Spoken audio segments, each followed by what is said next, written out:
contrato de trabalho. Porquê? Porque nós não queremos pagar a proteção social dos trabalhadores. E, portanto, é verdade que houve avanços na ciência em Portugal, mas esses avanços foram feitos à custa da degradação e da precariedade das condições dos trabalhadores da ciência, sobretudo quem produz e quem promove esses avanços. E por isso não se pode fazer um investimento na ciência descurando e precarizando as condições de quem faz ciência. Aliás, eu gostaria de acrescentar mais. Os trabalhadores científicos altamente qualificados que nós produzimos são hoje um dos principais recursos para Portugal sair da crise. Infelizmente são vistos como uma espécie de indivíduo que não sabe onde é que se vai colocar. E é por isso que um sistema, como nós propusermos, um regime que reconhecesse aos bolseiros de investigação um contrato de trabalho pelo período em que decorre o projeto de investigação, e que, no caso de formação de doutoramento, no primeiro ano tivesse um sistema misto em que no primeiro ano há uma bolsa de estudo e nos outros anos em que esta contrato de investigação fosse um contrato de trabalho, é aquilo que assegura que eles têm segurança social. Por isso que a proposta também do CDS, enfim, não votei contra essa proposta, mas acho que ela tem feito, é que diz que os bolseiros devem ter proteção social igual aos trabalhadores, mas desde que não tenham um contrato. Ora, para terem proteção social, precisamente estes trabalhadores, se tiverem um contrato, têm acesso à proteção social. Sobre a questão da negociação da dívida. Eu gostava de explicar com muita calma e clareza a questão da renegociação da dívida, porque eu acho que nós fizemos um caminho. A renegociação da dívida é hoje uma coisa que já dificilmente se ataca como se atacava há 2 semanas. E eu até diria mais, a renegociação da dívida foi considerada impossível até o momento em que se percebe que ela é inevitável. E não é só o bloco de esquerda que está a dizer. Na Grécia está-se a falar de renegociação, de reestruturação da dívida. Economistas de várias correntes falam na inevitabilidade da renegociação da dívida. Krugman, há 2 dias, Prémio Nobel, veio falar precisamente da necessidade da renegociação da dívida por uma questão muito simples. Nós sabemos quais são as consequências deste resgate financeiro. São que vai aumentar o desemprego e a economia vai entrar em recessão. E também sabemos que só há 2 hipóteses de nós pagarmos este resgate. Ou a economia cresce, e nós temos condições para pagar este resgate, só que a economia não vai crescer porque as medidas associadas ao resgate indicam recessão. E, portanto, essa hipótese está fora da possibilidade dentro do quadro FMI. Ou nós aumentamos o déficit para pagar esta dívida e este resgate. Ou seja, aquilo que era suposto o resgate resolver, na verdade vai agravar. E é por isso que a renegociação da dívida é uma medida de bom senso, sobretudo se associada a uma auditoria. O que é que significa auditoria? Significa que nós vamos saber o que é que devemos a quem e como é que foi produzida essa dívida. Porque é verdade que eu acho que nós devemos ser pessoas, e coletivamente no Estado, honradas. As pessoas honradas paguem o que devem, não pagam o que não devem. E é por isso que uma auditoria permite saber o que é que nós devemos realmente, e aquilo que não devemos. E aquilo que é dívida privada, que não é nossa, aquilo que é dívida que nós não temos que pagar porque não fomos nós que a produzimos, e aquilo que é dívida que resulta de corrupção, de acordos, de negócios que não são legítimos. E é por isso que a primeira medida antes da renegociação é uma auditoria para nós conhecermos detalhadamente a nossa dívida. Também é preciso dizer que os juros do FMI não se... Entre janeiro e abril, qual foi a média dos juros dos empréstimos que nós fizemos, os locais? Foi 5,27%. 5,27%. E por isso, este empréstimo continua a ter juros agiotas. E quando nós fizermos a auditoria à dívida, vamos poder perceber que há uma parte enorme desta dívida, não só que é dívida privada, mas há uma parte que é de juros sobre juros. E é por isso que a renegociação vai acontecer. A renegociação tem 2 objetivos. Alargar o prazo de pagamento, renegociar as taxas de juros. Claro que não podemos pagar juros de agiotas, evidentemente juros de e também uma outra coisa que a Alemanha já fez, noutro contexto histórico, que é dizer isto aos credores. Esta dívida já é impossível de ser pago. Assim. É impossível de ser pago, objetivamente. E, portanto, o que nós devemos dizer é que precisamos de renegociar para poder pôr a economia a respirar e a crescer, para podermos pagar também, como a Alemanha fez, dizendo que nós pagamos em função do nosso próprio crescimento. Os credores têm vantagem nisto, porque é a garantia de que aquilo que nos foi emprestado vai ser pago. É a única hipótese que eles têm de ter essa garantia.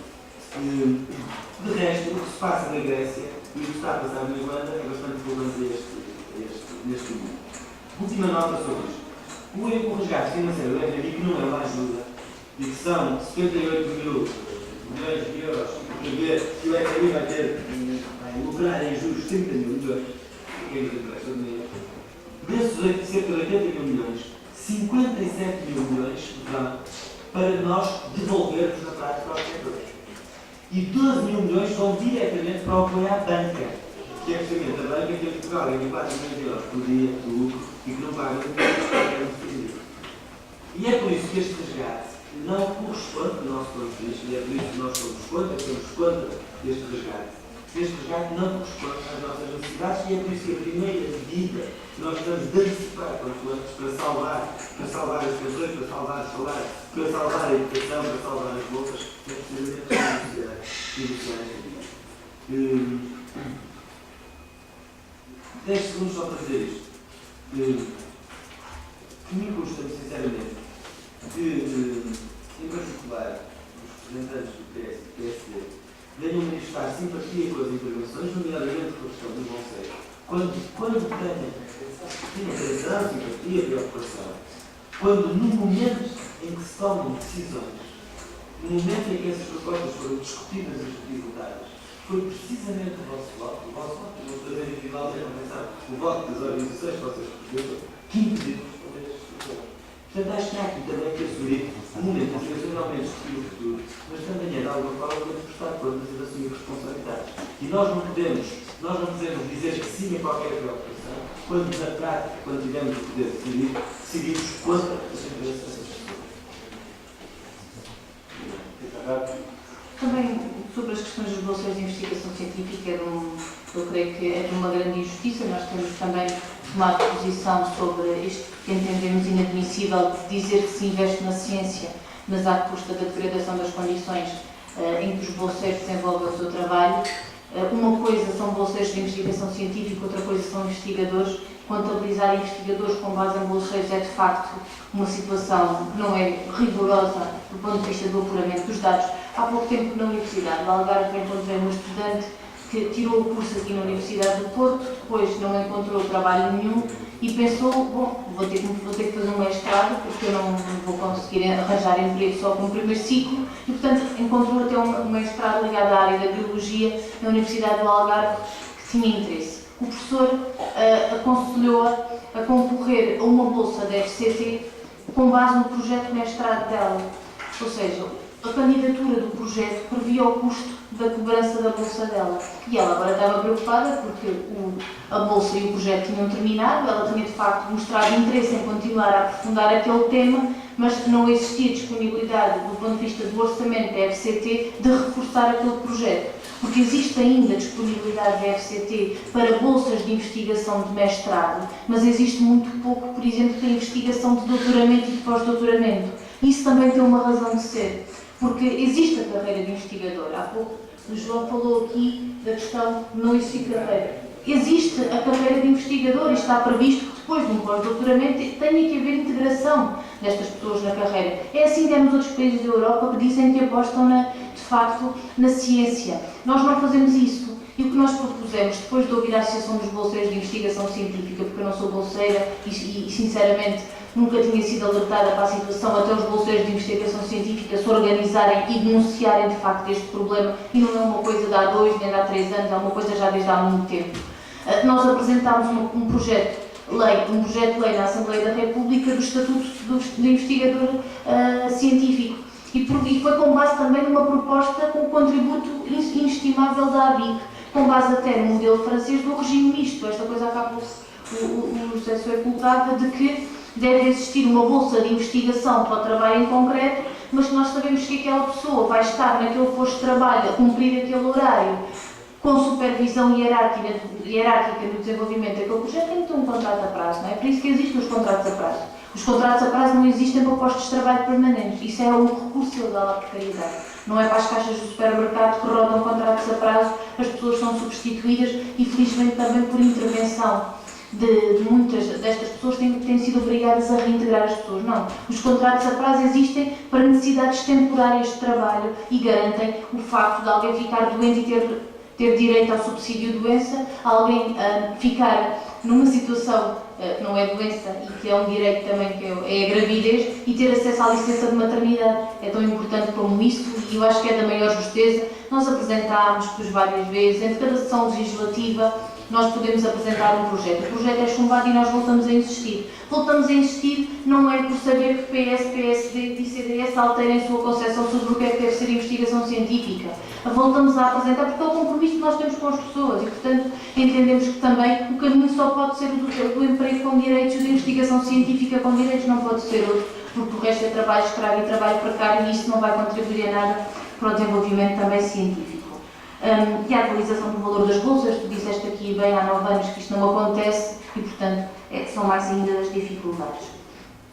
Sobre a questão das propinas e da ação social escolar e se existir ação social escolar deve existir propinas, nós entendemos, e o objetivo, até de acordo com a lei de bases do sistema educativo, prevê que a ação social escolar não é para pagar propinas. Não é? Se nós lermos o que é que, no âmbito da lei de bases do sistema educativo, a ação social escolar garante a igualdade de oportunidades. Eu hoje, contactado com os estudantes da Universidade do Porto, dizia que, o tal exemplo que eu dei há pouco, recebia a bolsa média no ano passado. Este ano recebe apenas a bolsa mínima. A bolsa mínima só dá para pagar propina, são 98 euros, 10 prestações, portanto dá 980 euros, que é o valor da propina. Então e o resto? Então e a alimentação? Então e o transporte? Então e os livros? Então e as fotocópias? Então e o alojamento? Não é? Não garante, de facto. Pronto, e também, mas nós entendemos isto. A ação social escolar não é propinas, a ação social escolar é bolsas de estudo e é residências, cantinas, serviços sociais que são ligados e que a Universidade do Porto tem e bem, e são um conjunto de outros acessos. Outra coisa é propinas. Nós não podemos esquecer de facto que hoje as propinas garantem as despesas fixas, contrariando a lei de financiamento do ensino superior, que diz que não podem ser aplicadas em despesas fixas de manutenção. Mas nós entendemos que isso é negativo. O garante também da qualidade é a gratuitidade. Para nós isto é essencial e é um princípio que partilhamos desde há muito, ainda mais quando cada vez mais a história acaba por confirmar as nossas preocupações relativamente quando ouvimos falar há pouco o representante do PSD das receitas próprias. Nós sabemos o que é que são receitas próprias. A Universidade do Porto hoje tem 52% de receitas próprias e sabemos onde é que isso vem das propinas, vem de todos os custos que são cobrados aos estudantes e nós entendemos que isso é negativo. O Instituto Politécnico, por exemplo, do Porto, está subfinanciado cronicamente há vários anos. Um estudante, se faltar um exame de recurso, paga 80 euros, não é disto que estamos a falar. Nós entendemos isso negativo. Não sei se foi explícito, mas nós entendemos que uma coisa é o financiamento, outra coisa é a ação social escolar. Aliás, o financiamento que vem do Orçamento de Estado, por exemplo, a questão que há bocado foi colocada sobre se a verba da ação social escolar vai ser executada ou não. Se existir um estudante no ensino superior que preencha os critérios de atribuição de bolsa, automaticamente tem que receber a bolsa. Por isso é que se fazem regras tão apertadas, que é para não se preencher esses critérios e para não se atribuir bolsa. Porque tem que haver sempre financiamento para a ação social escolar. E o financiamento é distinto do financiamento das despesas fixas de cada uma das instituições. Porque nós também temos esta concepção. Uma coisa é o financiamento público para a sobrevivência das instituições, outra coisa é o garante da igualdade de oportunidades. Mas, de facto, só um ou outro aspecto. Falou-se aqui também do regime jurídico das instituições de ensino superior e do fim da participação nos órgãos de gestão das escolas dos estudantes. Eles não tiveram a coragem, nem PS, nem PSD, nem CDS, de tirar os estudantes todos, então mantêm um estudante. Acabou-se foi a paridade. E, portanto, convém dizer que está lá um para que a opinião dos estudantes é ouvida, como obriga a lei de base do sistema educativo, mas não tem peso nenhum, porque não vale, de facto, do ponto de vista do peso, porque até então era a representação paritária dos estudantes nos órgãos de gestão das escolas. E nós vimos com alguma contradição esta posição do PSD dizer que defende mais estudantes nos órgãos de gestão das escolas, mas defende este regime jurídico, não é? Acaba por ser contraditório, porque votaram a lei das cativações do Orçamento de Estado, porque o Orçamento de Estado previa a lei das cativações, ou seja, a Universidade do Porto tem fundos, faz receitas próprias, mas não os pode aplicar na melhoria da sua qualidade pedagógica. É o que diz a lei das cativações e foi o que o PSD votou com o PS. Não é? E, portanto, isto acaba também por ser um bocadinho contraditório e convém esclarecer isto. as taxas moderadoras, está previsto o aumento das taxas moderadoras no programa do FMI, assinado por PS, PSD e CDS, e portanto nós temos o azar de torcer um pé, vamos a um centro de saúde e pagamos 15 euros para fazer uma radiografia. E há de haver muita gente que já não vai ao centro de saúde porque sabe que vai lá ter que deixar uma fatia importante dos seus rendimentos. E isso preocupa-nos. Agora, eu acho que há uma questão aqui importante, porque nós estamos a falar, vamos eleger 230 deputados, não vamos eleger um governo, não vamos eleger, aliás, um primeiro-ministro, vamos eleger 230 deputados.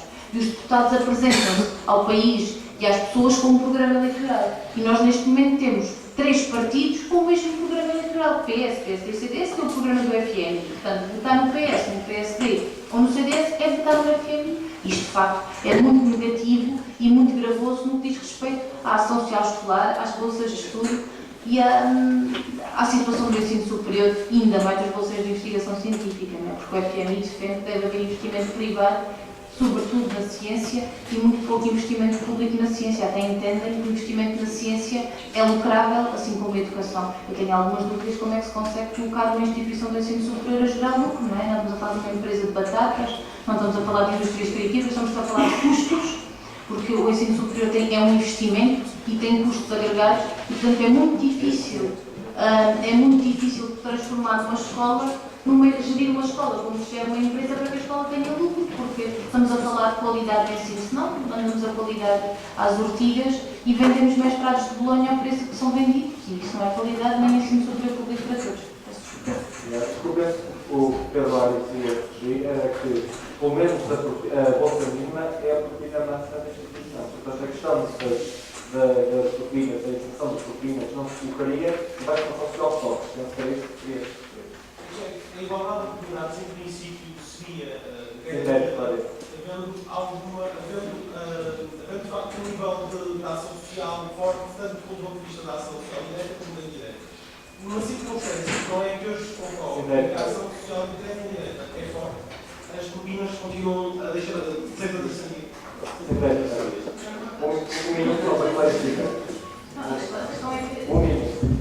A questão é que a igualdade de oportunidades só se garante quando partem todos do mesmo patamar.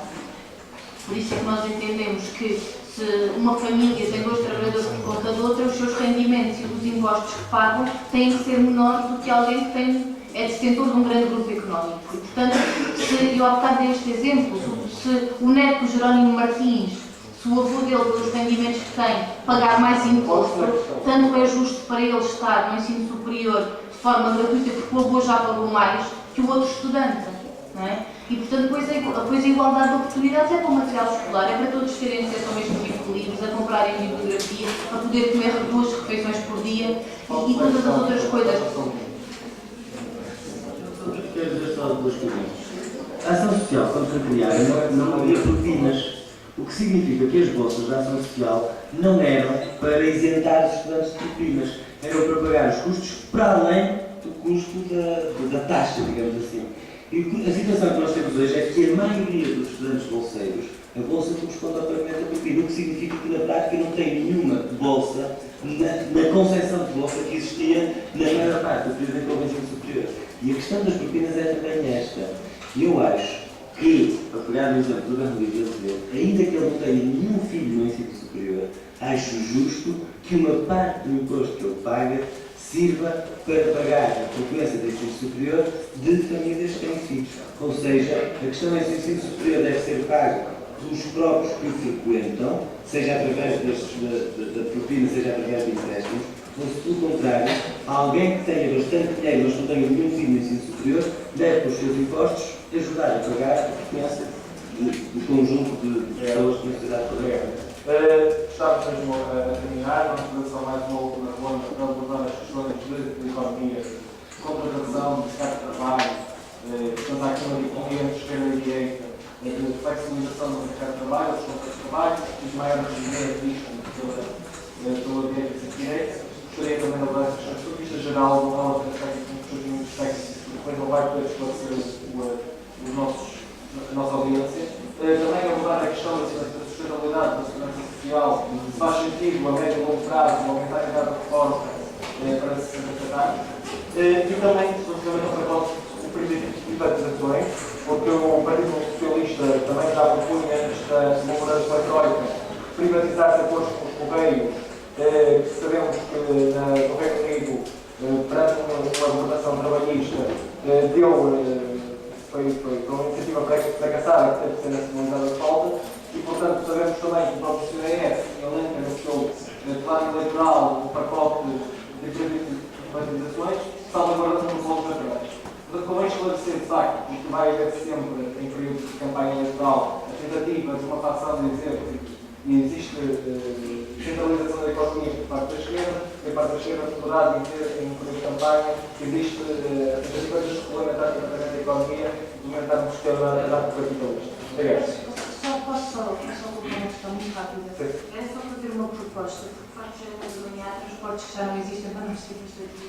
E era apenas só se nós podíamos mais ou menos definir quanto tempo é que devíamos estar sem limitar. Eu dei 3 pontos, penso que mais de 6 minutos não, mas 3 minutos será o ideal. Claro que vai haver sempre tentativa de alongar um pouco, mas Eu acho que se devia fazer a intervenção final também. sim, é o final. Mas, falando sobre privatizações, segurança social e a questão dos contratos de trabalho. Penso que, de uma forma geral, consagrar estes pontos de intervenção muito sintético e sem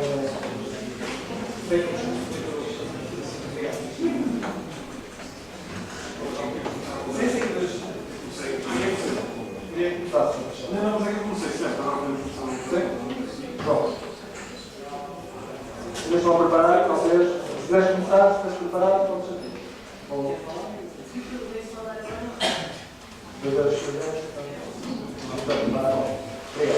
Eu queria explicar a segurança social. Esta foi uma das reformas, porventura, mais bem-sucedidas na década aqui em Portugal. Porque é uma reforma que cautela a generalidade dos interesses dos cidadãos e que resolve o problema da sustentabilidade da segurança social das próximas 4, 5 décadas. Eu entendo que, no imediato, não existe necessidade de se aumentar a idade da reforma para os 67 anos. Todavia, o que a reforma que foi aprovada prevê é desde logo uma indexação da idade da reforma com a esperança média de vida dos portugueses.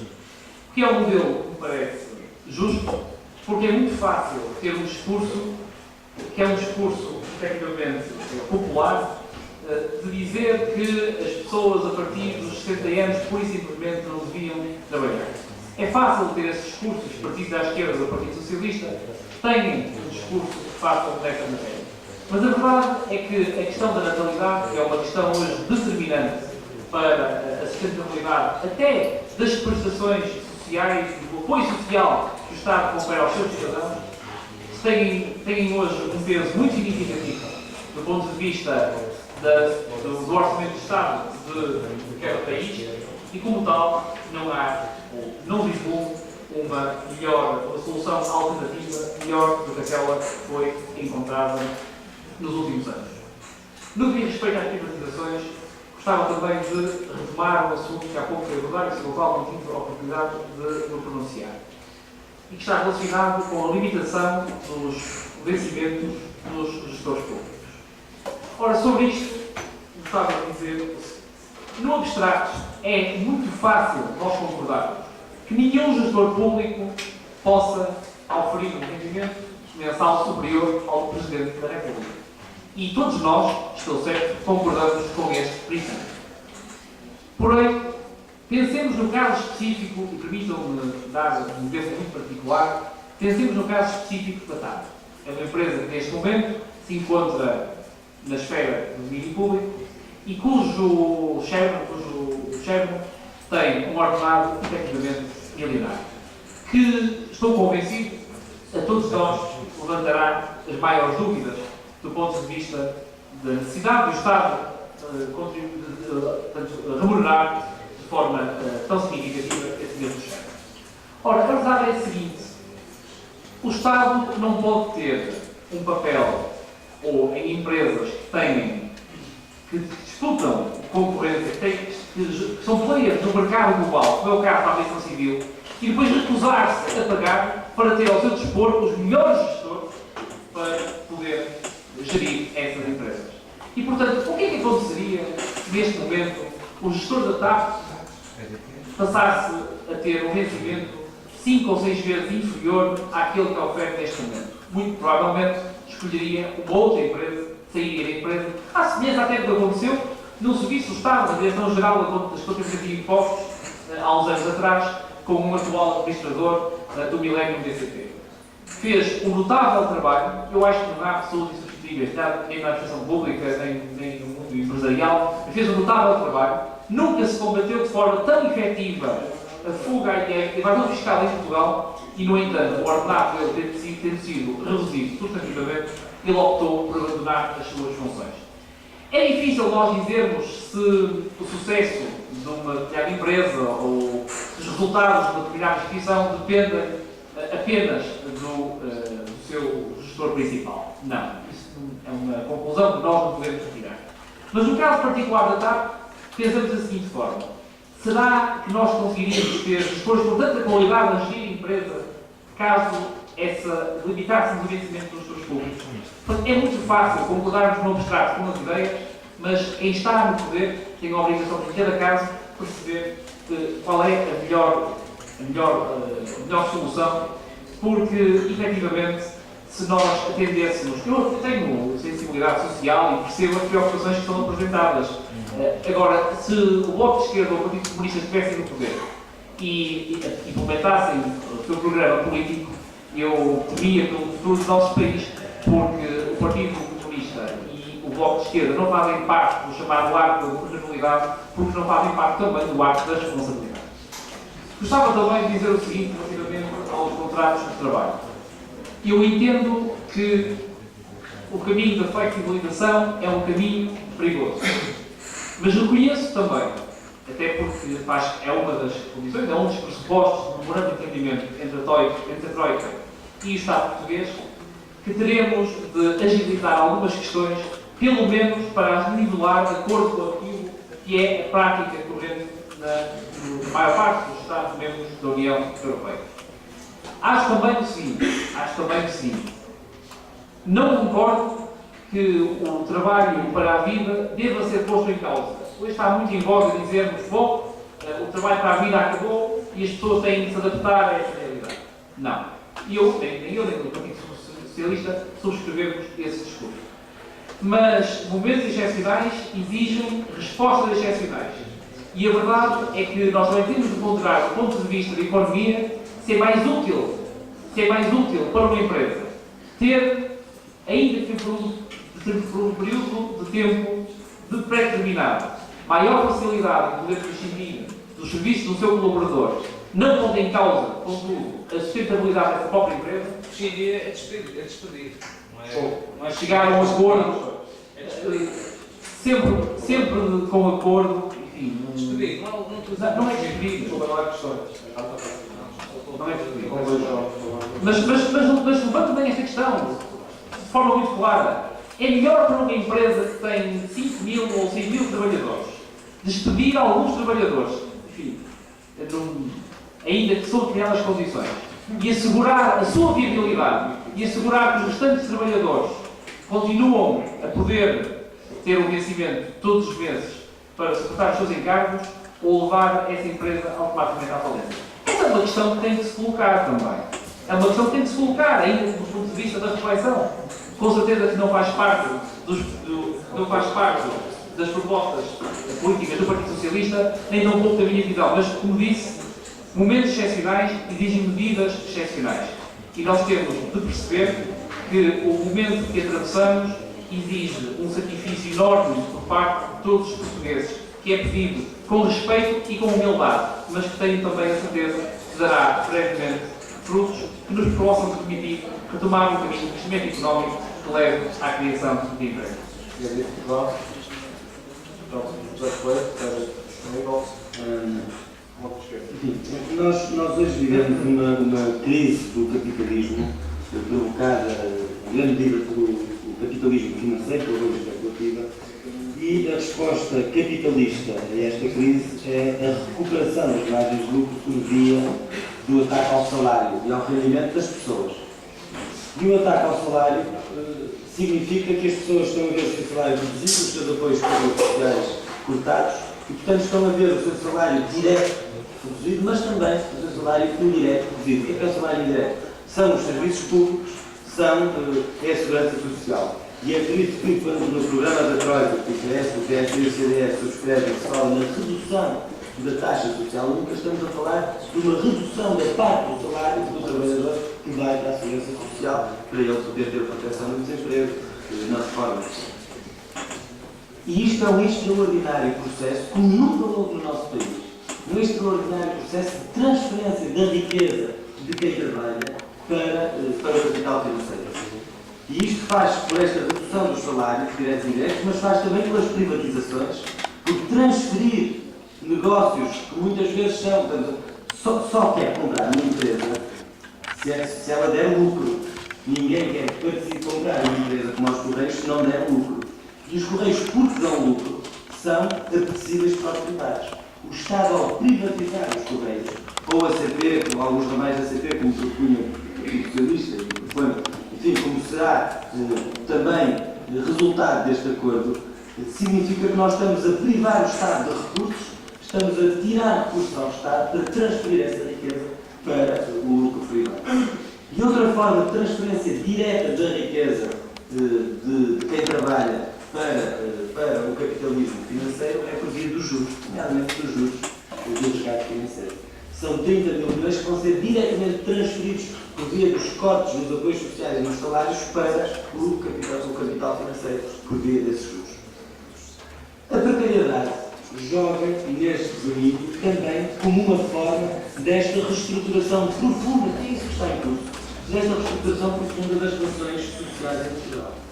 E houve um tempo em que a esquerda e a social-democracia, nas crises do capitalismo, se colocava do lado de defender a parte mais frágil. Ou seja, precisamente num contexto de crise, defender o salário, defender os serviços públicos, combater a precariedade e a precarização das relações sociais. O que nós hoje vemos é que o PS está totalmente encostado à direita. Para quê? Para aprofundar esta reestruturação profunda das relações sociais, das relações de classe em Portugal. Para quê? Para cortar os salários, para cortar os apoios sociais, para permitir as privatizações e para transferir riqueza para o capital. E é por isso que um país governado pelo Bloco de Esquerda seria certamente um país mais justo. E mais, a maior parte das propostas do Bloco de Esquerda respondem por toda a esquerda. Respondem pela tradição da social-democracia, pela tradição de quem se bateu pelo contrato de trabalho, pela tradição de quem criou o Serviço Nacional de Saúde, de quem se bateu pelo serviço, pela educação pública. A maior parte das nossas propostas, das propostas que o Bloco apresenta para um governo de esquerda, são propostas em nome de toda a esquerda, e de quem se possa reconhecer. E é por isso que nós dizemos que a saída para esta crise tem que ser um governo de esquerda com uma política de esquerda. E concluo com dois comentários. Vai ser, na sequência do 12 de março, foi apresentada uma iniciativa legislativa de cidadãos que pretende combater a precariedade e que tem três propostas. A primeira proposta é dar mais poder à ACT e criminalizar a utilização dos falsos recibos verdes. A segunda proposta é combater o falso trabalho temporário e a agitagem das agências de trabalho temporário. E a terceira proposta é limitar os contratos a prazo. O aumento das empresas de trabalho temporário e dos falsos recibos verdes iniciou um crescimento sem precedentes com o governo do Partido Socialista, que aliás tinha entre os seus deputados o porta-voz das empresas de trabalho temporário, Vidalino Chamas, que era pago como deputado e pago pelas empresas de trabalho temporário para ser o seu porta-voz. E eu queria fazer aqui um desafio que a minha vai falar, que é saber se os vários partidos e as pessoas que se candidatam a deputados estão disponíveis para votar a favor dessa lei que vai entrar na Assembleia da República por proposta dos cidadãos na sequência da manifestação do 12 de março. Eu assumo o compromisso que votarei a favor dessa proposta. O Bloco já entregou no último ano e meio propostas parecidas, no mesmo sentido que estas, e quero aqui assumir esse compromisso. Gostava de saber também se as outras pessoas assumem no âmbito da produtividade. Sobre a segurança social, há que dizer mais uma coisa. Nas últimas décadas, com o avanço tecnológico, Nós hoje produzimos uma hora de um trabalhador, uma hora de trabalho de um trabalhador, produz muito mais do que produzia no passado. E isso deveria significar que, produzindo nós mais em menos tempo, deveríamos ter mais tempo para viver. Porque muitos trabalhadores, nós hoje produzimos mais riqueza do que no passado. E é por isso que uma proposta responsável para a segurança social não passa pelo aumento da idade de reforma. Passa precisamente por colocar os ganhos de produtividade ao serviço da maioria da população e não ao serviço dos lucros das empresas. E passa por uma outra coisa, que é que as contribuições para a segurança social devem ser feitas não apenas em função do número de trabalhadores, mas em função dos lucros das empresas. Uma empresa com poucos trabalhadores e com grandes lucros deve contribuir mais que uma empresa com muito poucos lucros e com mais trabalhadores. E a maior fraude que existe hoje à segurança social é a ilegalidade da precariedade dos recibos verdes. Porque é uma situação em que os patrões contribuem zero para a segurança social e todos os descontos estão colocados sob a responsabilidade dos trabalhadores. Defender a segurança social seria também impedir a proliferação dos falsos recibos verdes e aceitar a proposta da criminalização da utilização dos falsos recibos verdes. Nisso, ganhávamos todos. Ganhavam os trabalhadores, ganhava a segurança social e ganhava a própria sociedade. Também sobre as questões que foram colocadas e tentando ser sintética, sobre a questão da flexibilização do mundo do trabalho, nós hoje somos um país em que temos mais de 700 mil desempregados, em que mais de 1,5 milhão dos trabalhadores estão em situação de precariedade, em que tem existido o recurso ao layoff e ao despedimento coletivo também de uma forma muito ágil. Portanto, isto também prova bem que não é difícil despedir no nosso país, não é difícil impor contratos de trabalho precário e temporário no nosso país. Nós entendemos que o combate à precariedade e aos falsos recibos verdes deve ser entendido como foi o combate ao trabalho infantil. A maior parte das situações, para não dizer 99,9% das situações de precariedade, são situações de recurso ilegal à precariedade. Não estamos a falar da apanha da uva, não estamos a falar da apanha do tomate, não estamos a falar da apanha da azeitona, não estamos a falar de um aumento de produção de uma empresa em concreto. Por exemplo, as empresas podem contratar ou abrir os contratos a prazo quando, por exemplo, uma indústria química quer fazer uma nova produção de um detergente para a roupa e invoca que vai ter um aumento de produção para lançar aquela campanha e pode, naquele regime, contratar trabalhadores a prazo até terminar aquela produção. Mas o que acontece nos call centers, o que acontece nas grandes superfícies, o que acontece em muitas empresas do setor industrial, não são necessidades temporárias, são necessidades permanentes. E, portanto, nós entendemos que sempre que exista um posto de trabalho permanente, esse posto de trabalho permanente deve ter um vínculo efetivo, porque é disto que se trata de facto e é o que a lei e a nossa Constituição prevê. Depois também em relação aos falsos recibos verdes, nós entendemos e temos vindo a apresentar iniciativas. Estas iniciativas que o Bloco de Esquerda aqui também apresentou de criminalização dos falsos recibos verdes, de reforço dos poderes da ACT, são propostas que têm vindo também a ser debatidas no plano da Assembleia da República. Também nós apresentámos mais de 30 diplomas só sobre as questões da precariedade. Mas muitas vezes, quando chega ali a hora H, no último dia em que houve trabalhos legislativos e votações muito extensas na Assembleia da República, foi votado um projeto de lei do PCP de conversão dos falsos recibos verdes em contratos efetivos, em que nós determinávamos que se é um recibo verde, mas tem um posto de trabalho definido, tem um horário de trabalho definido, tem um supervisor hierárquico e tem uma chefia hierárquica. Isto não é trabalho independente, isto não é um advogado, isto não é arquiteto, isto não é um médico, isto é trabalho subordinado e, portanto, tem que ter um contrato efetivo. E o que nós propomos, de facto, é que o trabalhador possa, a partir do momento em que isto acontece, passar a ter um contrato efetivo e inverter o ônus da prova para a entidade patronal. Isto não é muito revolucionário, mas nós entendemos que é possível existir um entendimento na base da dignidade do trabalho e dos direitos dos trabalhadores à assunção destas medidas. E foi votado, e infelizmente PS, PSD e CDS votaram contra esta proposta. Certamente surgirão outras propostas de combate à precariedade. Eu acho que tudo o que vier para cima da mesa da Assembleia da República denúncia deste flagelo social que é a precariedade, vai merecer da parte da CCP um voto favorável, não podia ser de outra maneira. Estamos a falar da vida das pessoas, estamos a falar de salários mais baixos, de instabilidade pessoal e profissional e, portanto, não podia ser de facto de outra forma.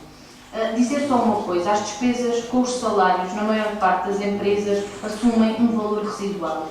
É afirmado pelas pequenas e médias empresas que os custos de produção associados aos fatores de produção, energia, despesas com gasóleo, despesas com eletricidade, se for uma indústria, por exemplo, associada à indústria automóvel, à indústria elétrica, à indústria têxtil, telecomunicações, isso é que assume a grande fatura da fatura ao fim do mês numa pequena e média empresa, não são os custos salariais.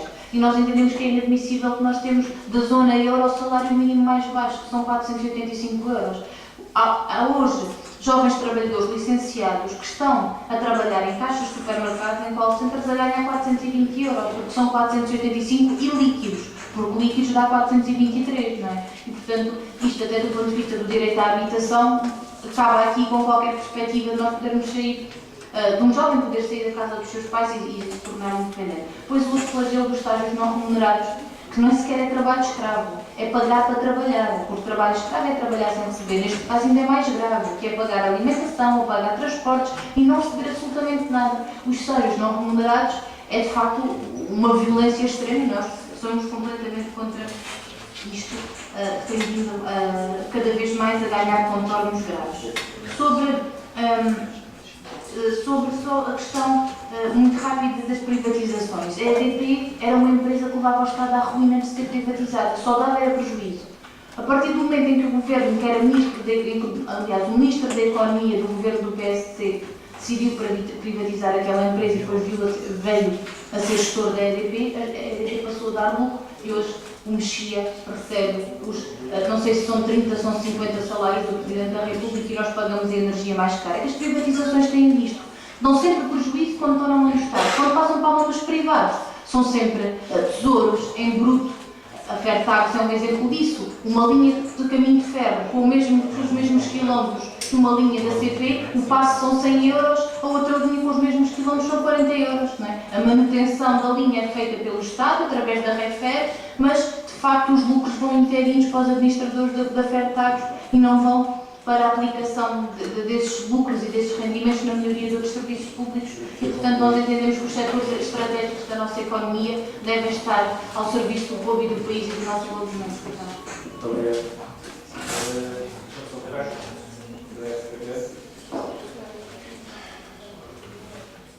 Bom, para terminar, olhando aqui para as questões que foram postas, mas também algumas das respostas que já foram dadas, eu devo dizer que é às vezes difícil nós debatermos quando partimos de pressupostos de base de discussão muito diferentes. Eu gostaria, por exemplo, de dizer que eu acho que é um mito dizer-se que a parte da segurança social que é paga pelo empregador é melhor do que aquela que é paga pelo trabalhador. Como se a parte da segurança social que é paga pelo empregador não fosse também, em boa parte, se ela não existisse, fosse mais baixa, aplicada no salário da pessoa. Não é por numa lista, numa tabela Excel, ela aparecer do lado. Vão subir os salários. Mas com certeza que vão. Agora, claro que para os excelentes os salários caem no céu, são definidos pelos nossos capitalistas que dizem quanto é que as pessoas vão ganhar. Os excelentes não compreendem que os salários são fortemente ligados à produtividade e à oferta e procura no mercado de trabalho.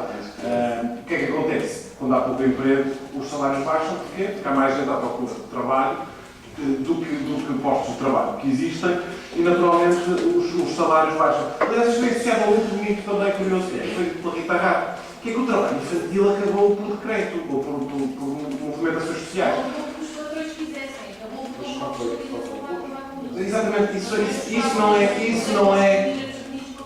Exatamente, isso não é verdade. Não é exatamente verdade, mas claro que para quem acha que a história do mundo se vê pela luta das classes, isto é verdade. Eu acho que não. O que acontece é que nós, quando atingimos um determinado patamar. Não, é o que diz o Marx. Eu sei que acha. Não estava a ser irónico.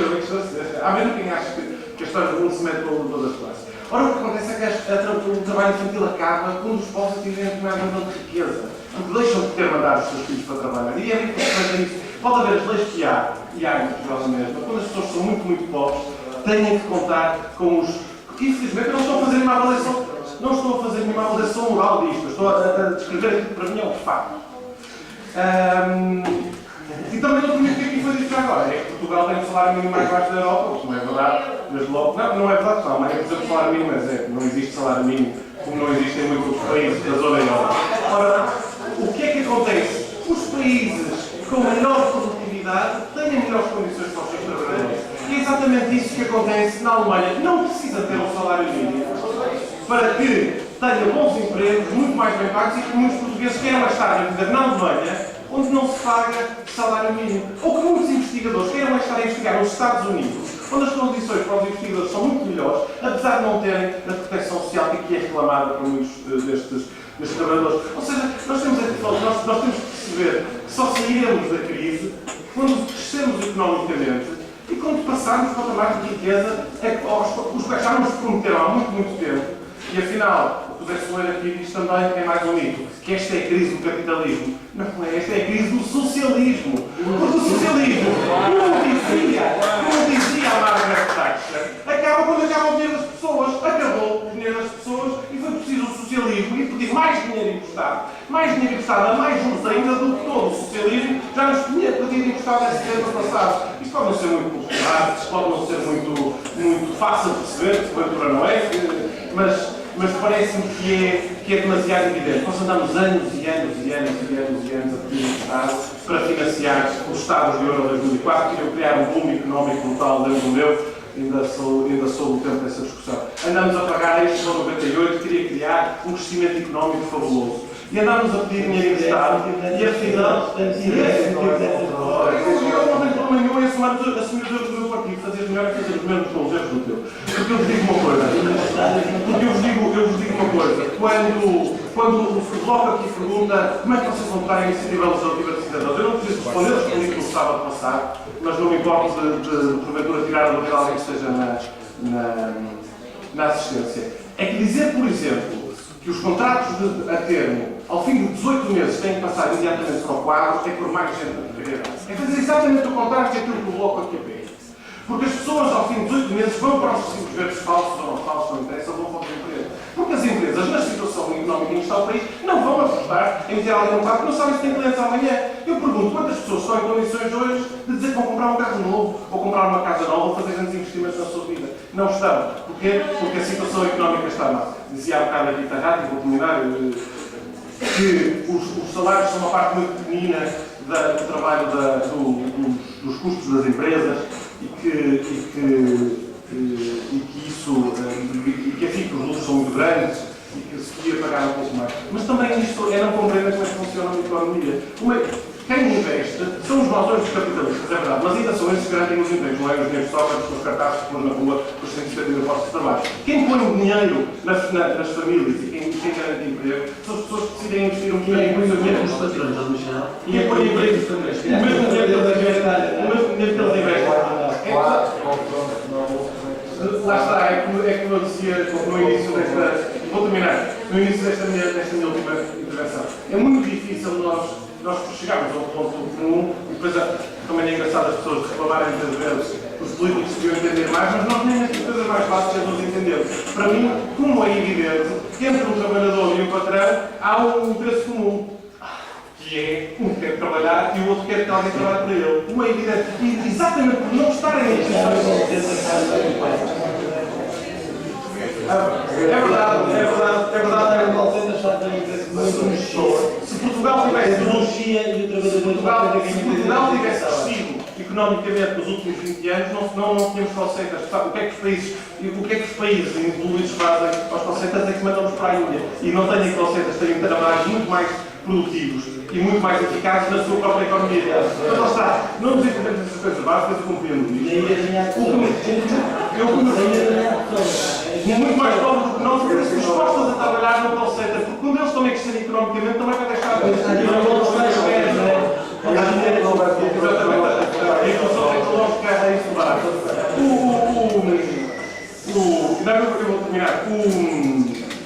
Quem acha que foi o capitalismo que nos trouxe a esta crise tem bem onde deixar o seu voto. Quem compreende, porventura, que foi durante muitos anos as dívidas que nos fizeram para supostamente aguentar o país e que hoje estamos a pagar, e que somos nós que vamos pagar, os 8 mil euros da dívida que já temos em nosso nome, vamos pagar à custa de um desenvolvimento económico que poderíamos estar a ter se não tivéssemos essas dívidas neste momento, num momento que é evidentemente de expansão económica com o fim,